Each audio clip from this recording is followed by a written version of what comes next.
दोस्तों आपने पूरे यूट्यूब पे ऐसे चैलेंज नहीं देखा होगा जिसको 4 व्यक्ति होते हैं।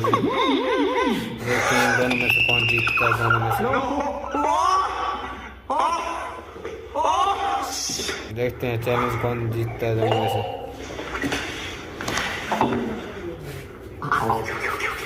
और इसके पास हथौड़ा भी है, दूसरे के पास में। जीतेगा तो ये शायद।